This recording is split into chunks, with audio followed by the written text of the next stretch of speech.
Assalamualaikum warahmatullahi wabarakatuh. Perkenalkan, nama saya Rofi Fernandon Krilosoija dengan NPM 22570510009.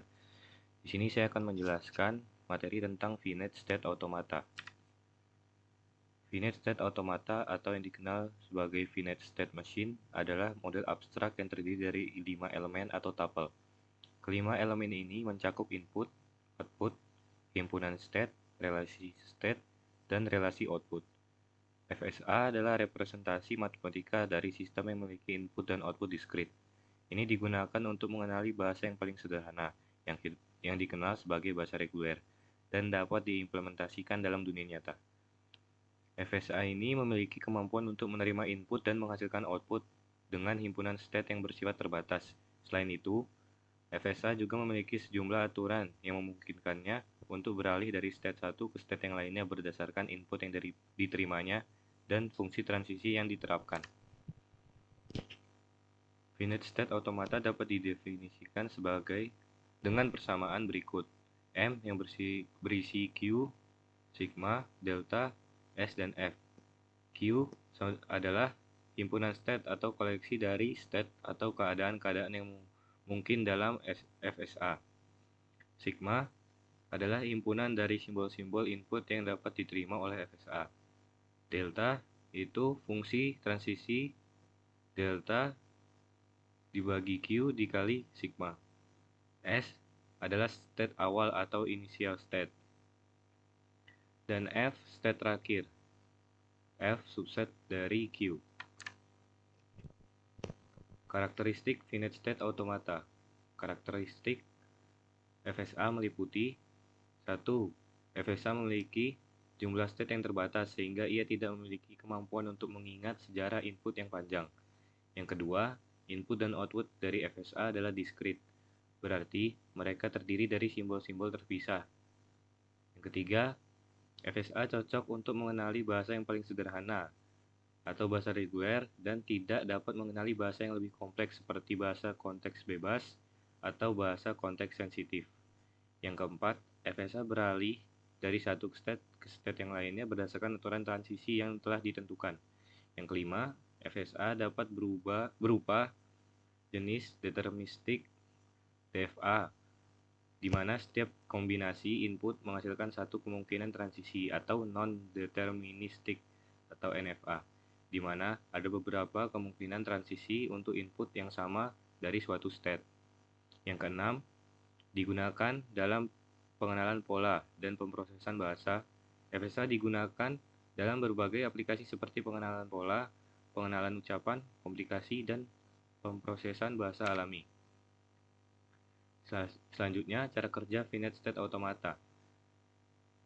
FSA bekerja dengan cara membaca memori masukan berupa tape, yaitu satu karakter tiap saat, atau dari kiri ke kanan, menggunakan head baca yang dikendalikan oleh kontak kendali state berhingga, di mana pada mesin terdapat sejumlah state berhingga. FSA selalu dalam kondisi yang disebut state awal atau initial state. Pada saat mulai membaca tape, perubahan state terjadi pada mesin ketika sebuah karakter berikut dibaca. Ketika head telah sampai pada akhir tape dan kondisi yang ditemui adalah state akhir, maka string yang terdapat pada tape dikatakan diterima oleh FSA. FSA dapat dimodelkan dengan initial state diagram atau yang disebut dengan FSD atau state transition diagram. FSA memiliki beberapa karakteristik, yaitu memiliki keadaan dan transisi yang terbatas. Transisi dari suatu keadaan-keadaan yang lainnya dapat berupa deterministik atau non-deterministik, selalu memiliki keadaan awal, dan dapat memiliki lebih dari satu keadaan akhir. FSA digunakan dalam berbagai aplikasi seperti pengenalan pola, pengenalan suara, dan komplikasi bahasa pemrograman. Berikutnya, jenis-jenisnya. Yang ke-1, deterministic finite automata atau yang disebut dengan DFA. Dalam DFA, untuk karakter input tertentu, mesin hanya dapat menuju satu state dan fungsi transisi dipakai pada setiap state untuk setiap simbol input. Selain itu, pada DFA, perpindahan state null tidak diperbolehkan, artinya DFA tidak dapat mengubah state tanpa karakter input sama sekali. DFA terdiri dari 5 tuple, yakni Q, sigma, Q, F, dan delta. Q, himpunan semua state. Sigma adalah himpunan simbol input atau simbol yang digunakan oleh mesin untuk mengambil nilai input. Q atau nilai state, initial state adalah state atau keadaan awal dari mesin. F merupakan himpunan state akhir. Dan yang terakhir, yaitu delta, adalah fungsi transisi yang didefinisikan sebagai Q kali sigma sama dengan Q. Sebagai contoh berikut adalah DFA sigma yang berisi 0 dan 1 yang menerima semua string diakhiri dengan 0.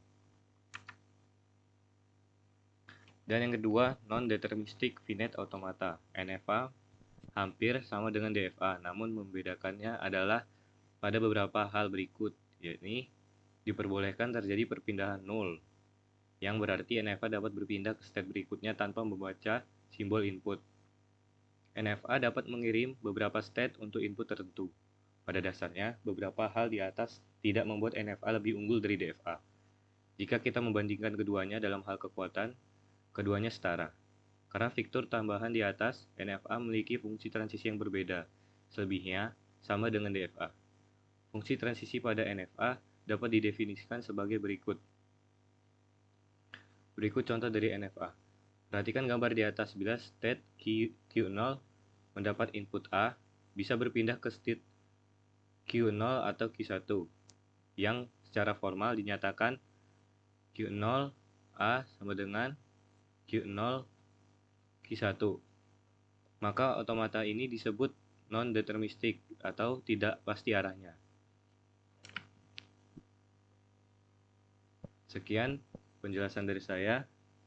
Maaf jika kurang jelas, saya akhiri. Wassalamualaikum warahmatullahi wabarakatuh.